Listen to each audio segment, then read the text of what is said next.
Namo tassa bhagavato arahato samma sambuddhassa. Homage to the Blessed One, the Worthy One, the fully enlightened One.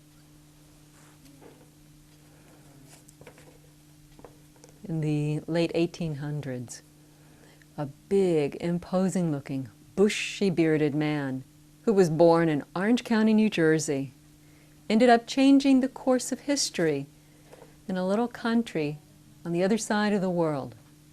He ended up helping to revive Buddhism in Sri Lanka. His name was Colonel Henry Steele Alcott. Since he passed away about 100 years ago, February 17th, 1907, now seems like an appropriate time to remember his life and his accomplishments. He was born August 1st, 1832, to parents who had immigrated to the States from England. They were Roman Catholics. As I said, he was born right over there in New Jersey, not far from this temple where this is taped. He started off performing very well in school. He became an agricultural scientist. He founded a number of agricultural schools in the U.S. and is to this day known as the founder of the present system of national agricultural education in the U.S. He was a very distinguished scholar. He was even offered the chair of scientific agriculture at Athens. He was a journalist, too. He was the agricultural editor on staff of a major newspaper. When war broke out, he served his country. He fought in the Civil War. He was even on the front for some period of time. He had a brilliant war record. And when the war ended, he was a colonel, and so that title stayed on his name for the rest of his life. He had developed quite a reputation as being somebody who uncovers truth, who did not tolerate trickery and deception or oppression.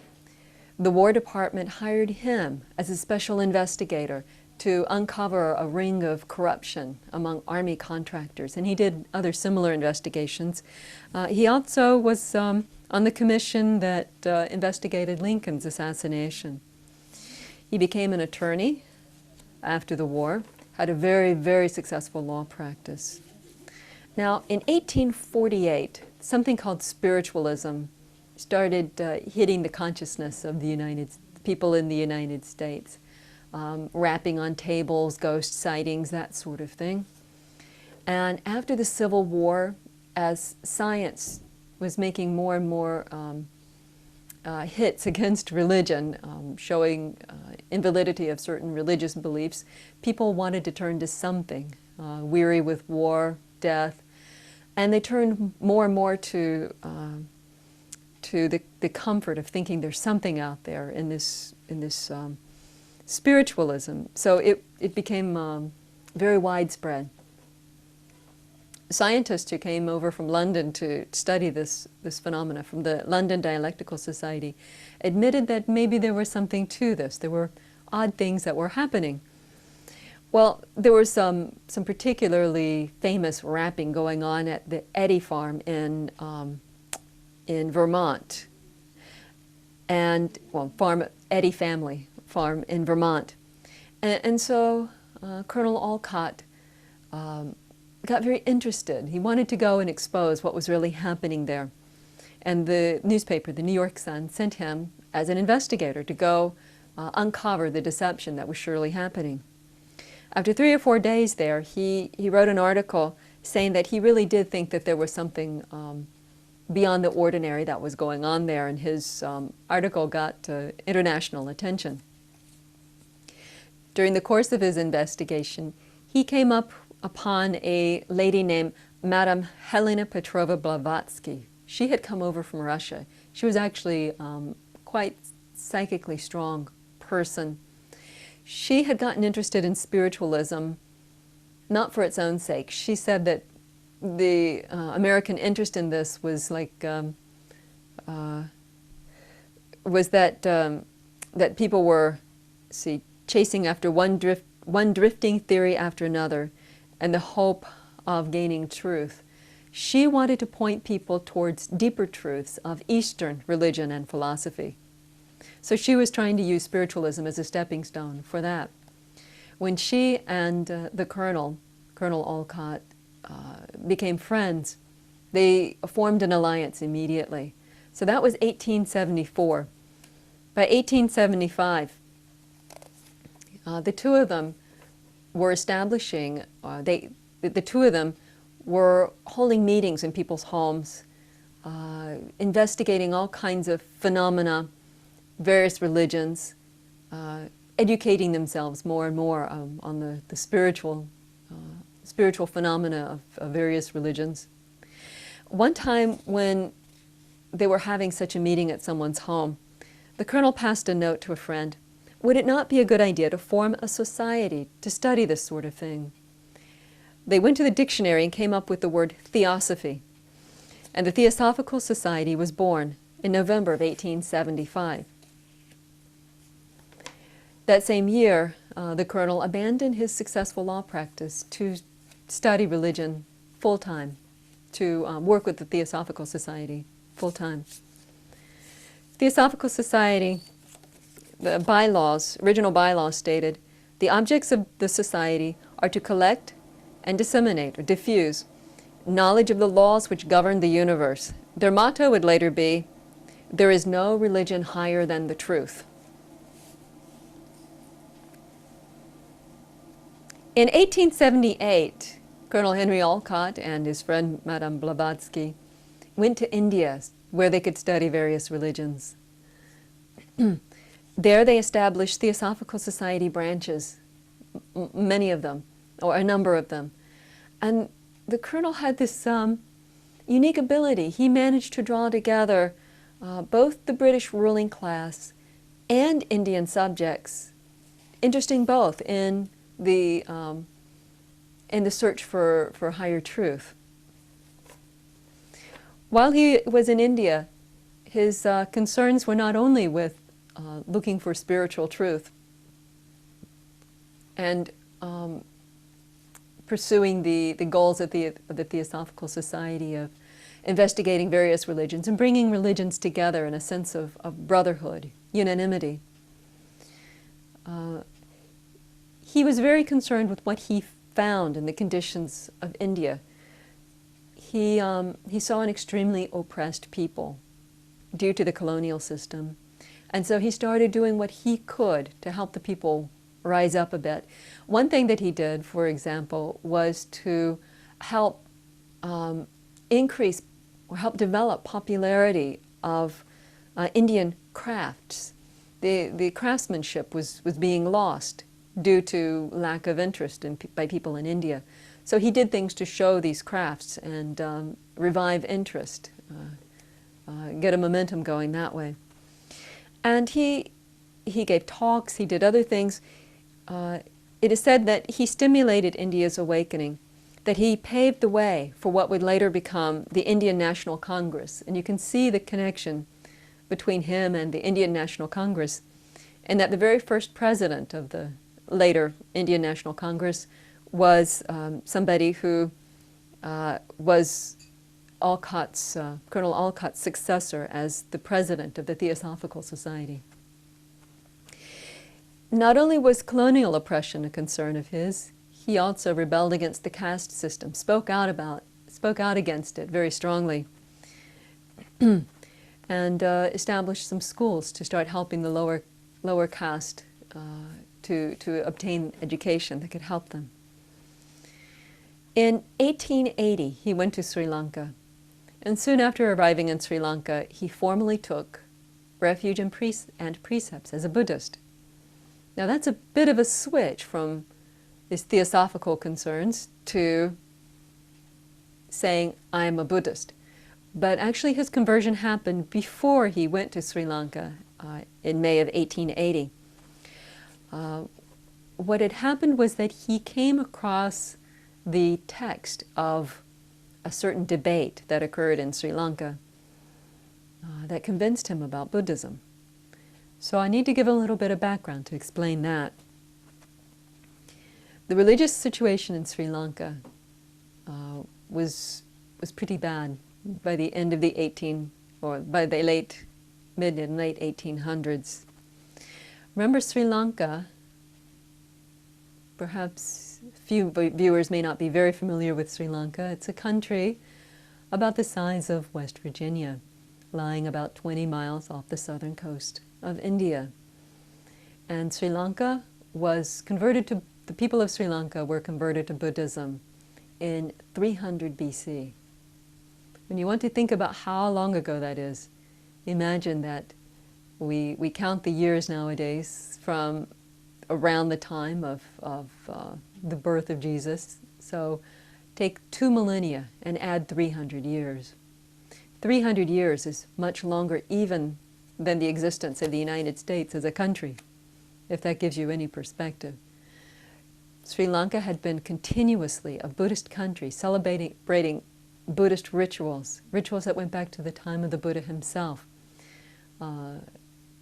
honoring, venerating monuments that held relics of the Buddha, and a special Bodhi tree that was planted around 300 BC. All these centuries, uninterruptedly, the population was Buddhist, with some other people coming in. There were some Muslims, there were some Hindus, but primarily Buddhist for all these centuries. Then the colonial situation hit. First the Portuguese. The Portuguese, well, let me say first, there was this certain, these colonial powers. First there were Portuguese, then the Dutch, then the British. One by one, the Sinhalese people, the Buddhist people, and others in Sri Lanka were hit with the colonization. The colonial mentality of these conquerors was that anything that was European was better than whatever they could find anywhere else in the world. So they thought they were giving everybody else, arrogantly believed that they were giving everybody else some great blessing by spreading what they had.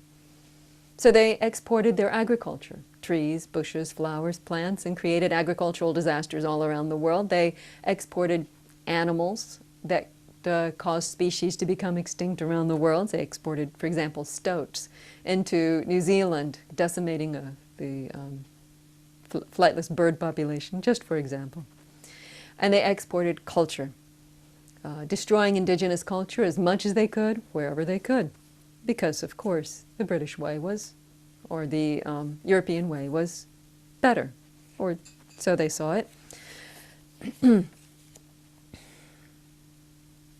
So right from the first time that the first European forces landed in Sri Lanka at the beginning of the 16th century, the attempts were made to replace Sri Lankan culture with that of Europe.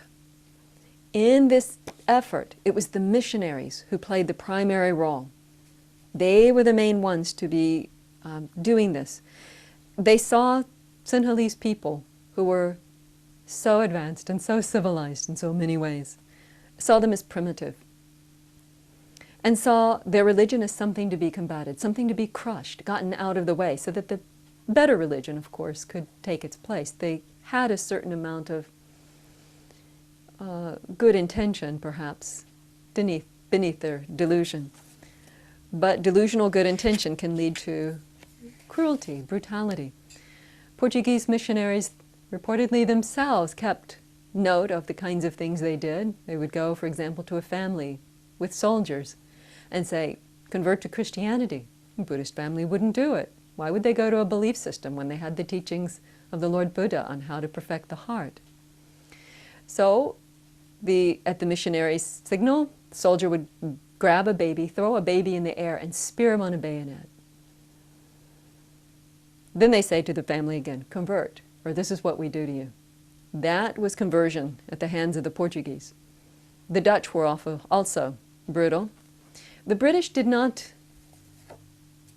do such obviously brutal means. They had more subtle means. They discriminated. They used more of a carrot and stick approach instead of pure stick. Did you want a government job? Become a Christian. That is all. Do you want your marriage recognized? get married in a church, or your marriage is not recognized. Your children are illegitimate, which was something that had significant meaning in that culture. So the children are illegitimate. How can an illegitimate person get a job, and that sort of thing? Not only did you have to get married in a Christian church, you had to wear Western clothing. When one took an oath in court, you had to do it in a Christian way. Never mind that the population is primarily Buddhist, vastly Buddhist. All educational institutions had to be licensed by the government. So there were all sorts of requirements, such as 1 hour of religious instruction in the Christian Bible. And there had to be religious services, Christian religious services, and that sort of thing. And of course the public holidays, the only recognized public holidays were Christian ones, naturally. Buddhism in Sri Lanka survived the Portuguese, survived the Dutch, but the British almost won. The British almost completely destroyed Buddhism in Sri Lanka. At the time that the Colonial arrived in 1880, they say that it was a time when Buddhists were frightened and ashamed to call themselves Buddhist openly due to fear of economic persecution by the missionaries. The missionaries had the run of the island. That is the way it was.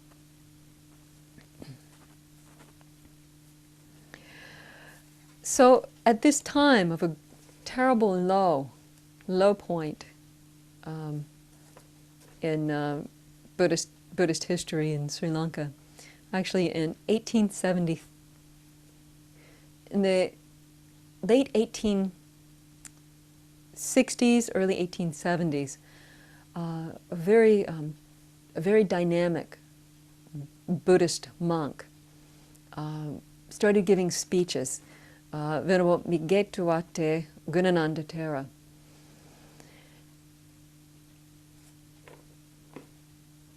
Something happened on June 12, 1873, at a Wesley church in the town of Panadura. A Methodist preacher gave a speech in which he soundly denounced Buddhism, and it led to a debate, an open public debate, face-to-face finally, Buddhists and Christians debating on truth, on reality, on belief.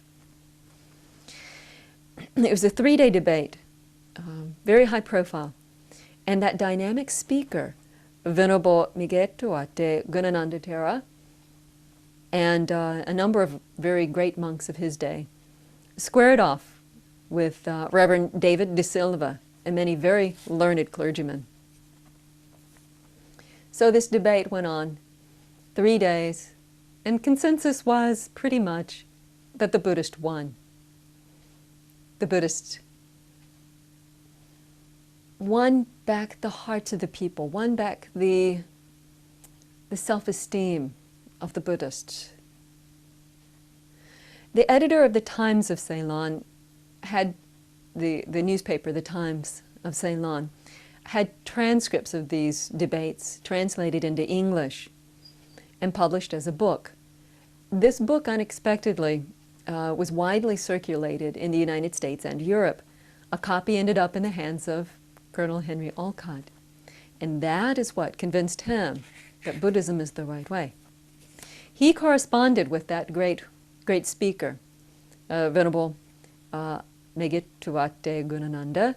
He also corresponded with another monk who had a role in the debates, Venerable Sumangala Nayakathera, who was a Pali scholar and the high monk of Adams Peak. And it was agreed that he would come, Colonel Olcott would come to Sri Lanka to help bolster the efforts to help stop the end of Buddhism. So when he arrived, because of his correspondence with these great monks, there was a great crowd awaiting his ship, a very tumultuous crowd awaiting his ship, greeting him, honoring him, and his companion, Madame Blavatsky.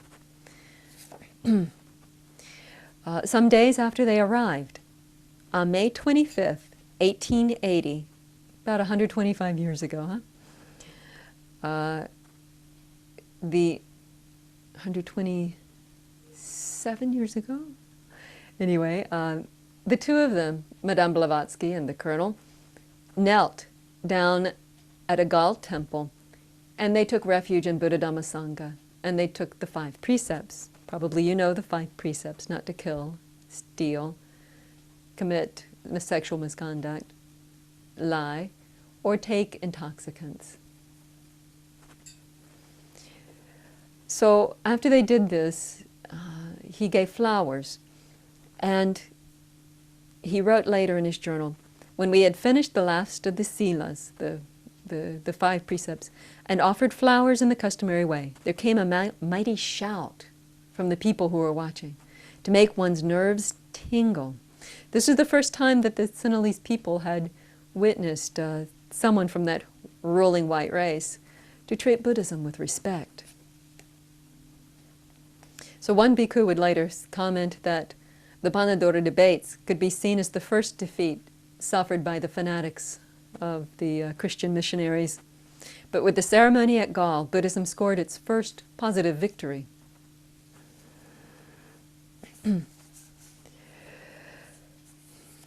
Colonel Olcott went to Colombo and gave lectures to thousands of people in temples, in halls, in impromptu outdoor meetings.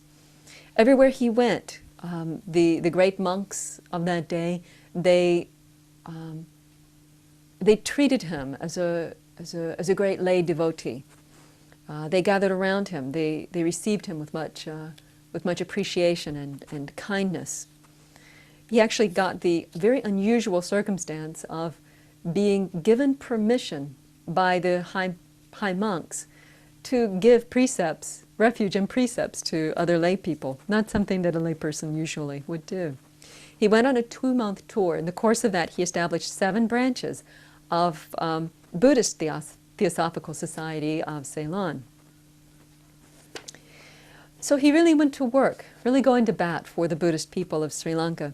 When he arrived, there were only 2 Buddhist schools in the whole island. There were 805 Christian schools. The 2 Buddhist schools had a total of 246 students. The Christian schools had a total of 78,086 students, many of them children of Buddhist parents, but they want their children to have an education. Therefore, the children ended up in Christian schools where the schools did get government money, government support, and the schools were being used for proselytizing, missionizing, not just teaching English and so forth. Now, there were other schools around teaching in Sinhala, but it was very, very rare to find English teaching school. The Colonel put his finger on the weakness of the Buddhist situation: education. He said it was time for Buddhists to take the education of their children into their own hands. So they with his help, began to establish schools, but there was a lot of discrimination from the government. They made all kinds of arbitrary rules, such as you cannot make a Buddhist school within a quarter mile of a Christian school, and that sort of thing. But they persevered. The Colonel realized that the Sinhalese people at that point did not even, as the general population at that point, did not even know very much about their own religion, so that they were vulnerable to any slander or exaggeration by the missionaries. So he thought, what we need is a Buddhist catechism, a little book that gives the essence of Buddhism that people can memorize. So he asked some monks to do it. It didn't happen. So eventually he sat down and heroically tackled the effort to really learn Buddhism, studying over 10,000 pages of translations of Buddhist texts in English and in French, and then wrote the catechism. He went over it word by word and discussed it for days with the monk of Adams Peak, Venerable Sumangala. And it was published in Sinhalese on July 24th, 1881, and later in English, and then in other languages. There were dozens of later editions made. The book is still popular even to this day. They say that that Buddhist catechism was one of the most striking contributions to the resurrection of Buddhism in Sri Lanka. He thought they needed another symbol, a symbol to rally around. So he came up with the idea, Buddhist flag. So a flag was made that incorporated the colors of the aura of the Buddha. And that now is being used all over the world as the symbol of Buddhism.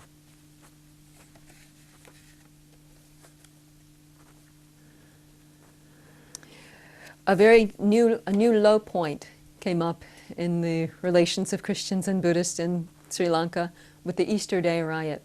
A peaceful Buddhist procession happened to walk past St. Lucia's Church on the way to Kodahena Temple. And Catholic people came running out of the church with white crosses painted on their heads, and they attacked the Buddhists, and they murdered one of the Buddhist people. The authorities were indifferent, no one was prosecuted, there was no justice. So Buddhist people persuaded Colonel Olcott to intervene, try to get more rights. So he met with the British governor of Sri Lanka and was received well. Then he went to London and he appealed, presented a petition to the Secretary for the Colonies, and won what they needed, got rid of the oath in court, got it established that they could marry without going to the Christian church, got official holidays recognized, including Vesak, which became a festival of lights. To the Sinhalese, it seemed as though the American theosophist had single-handedly restored their religion and their culture to him. By 1899, there were 194 Buddhist schools with 15,490 students. And it is to Colonel Olcott's credit that later there would be 12 large colleges and over 400 Buddhist schools in Sri Lanka, which were handed over to the government under the Nationalization Act later.